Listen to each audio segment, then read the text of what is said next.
we begin this hour with just 100 days until the election and a presidential race that's been completely upended since President Biden exited the race just 1 week ago. In just the past week, Vice President Kamala Harris cemented her support in the Democratic Party, raised millions of dollars, and signed up an army of volunteers in key swing states. She's also effectively erased former President Donald Trump's polling lead.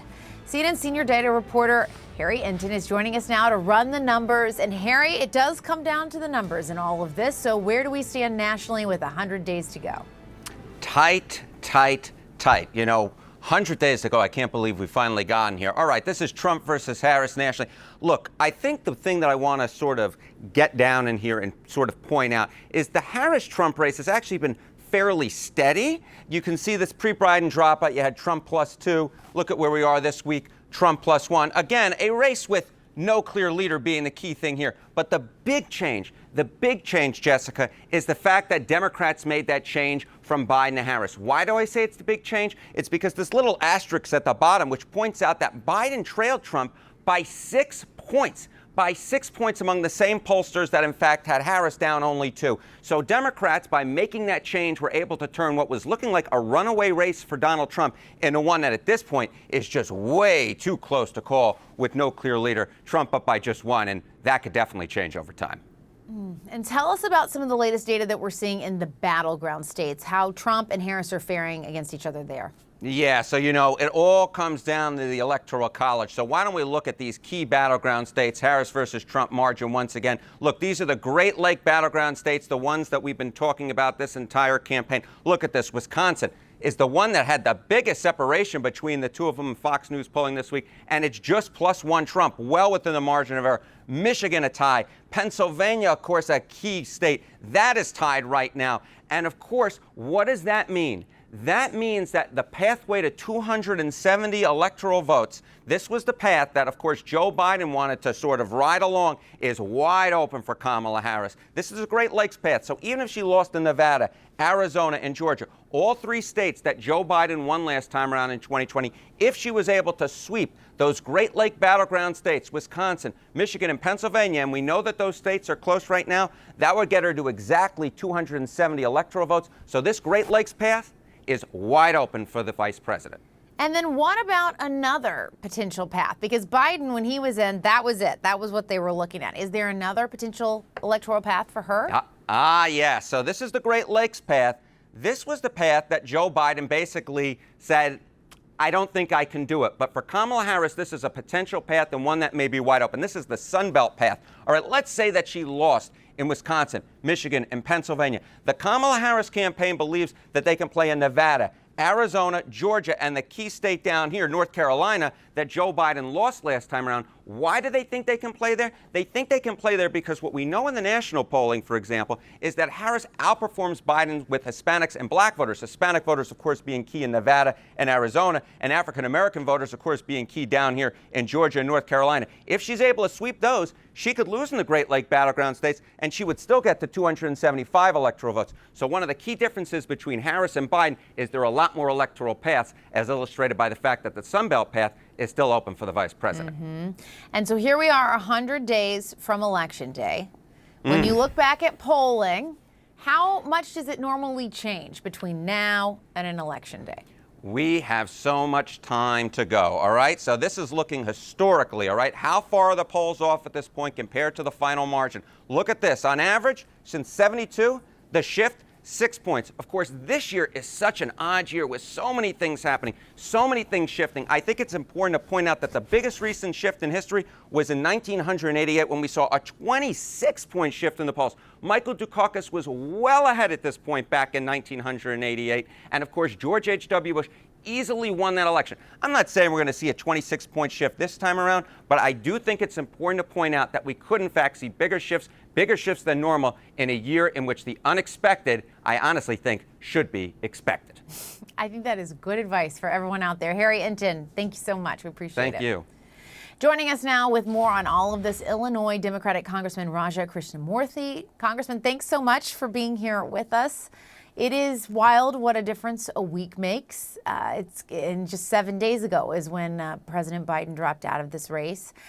Why do you think the Harris campaign, or how do you think the Harris campaign has been able to have such a strong start, a historically strong start in this really historic moment, jumping in the middle of this race? You're absolutely right. The burst of enthusiasm, energy, and vitality in this campaign are staggering. I was up in Wisconsin yesterday. I led volunteers from Illinois and from my district up to Wisconsin to canvass for her. And we had carloads of people who made the trek. I think it's because of two things. One, because of who Kamala Harris is, and two, because of the message that she has very consistently delivered, namely that this is an election about the future, not about the past, and not about relitigating old grievances or even past election results. And also that, Kamala Harris is really focused on people's priorities. How do you educate your children? How do you make sure we can access high quality, affordable health care? And how do we equip people with the skills necessary to take jobs of the future? So those all resonate very much with the American public and certainly my constituents. And she said herself, she considers herself the underdog in this race. And she talked about that to supporters over the weekend, that they're going to have to fight really hard, even with all of this momentum, even with all of this money. She still considers herself to be the underdog. How do you think they best move the needle in these battleground states? I think consistently hammering home the choice between Kamala Harris and Donald Trump with regard to a number of issues. Let's just take healthcare for example. Trump keeps talking about rolling back the Inflation Reduction Act, which provides $35 a month insulin to seniors. This is like a staple, issue for a lot of people, not only seniors, but the families of those seniors. And this is just a choice that people have to make. Do you want $35 a month insulin or do you not? I think it's clear that people want that. And so Kamala Harris continuing to talk about that to people is important. A second choice is, what kind of country do we want? Do we want one where it doesn't matter the color of your skin or where you're from or how you pray or whom you love or the number of letters in your name? There are 29 in mine, Jessica. I think people want a country that is inclusive, one that welcomes people from all across the planet over here to contribute to the American dream. Of course, I think Kamala Harris is groundbreaking in so many ways, but I think people want a country that doesn't hate people because of their diversity, but welcomes diversity.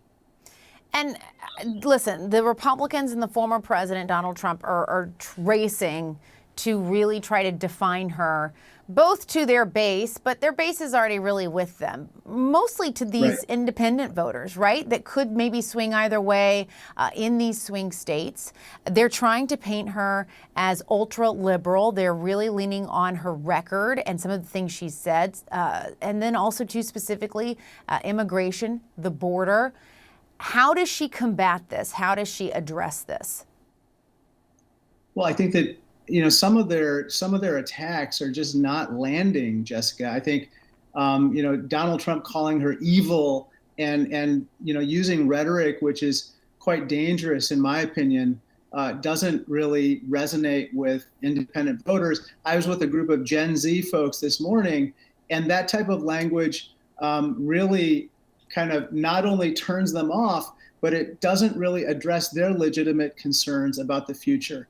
And so I think that Kamala Harris obviously should address legitimate concerns such as the border, and I think she is.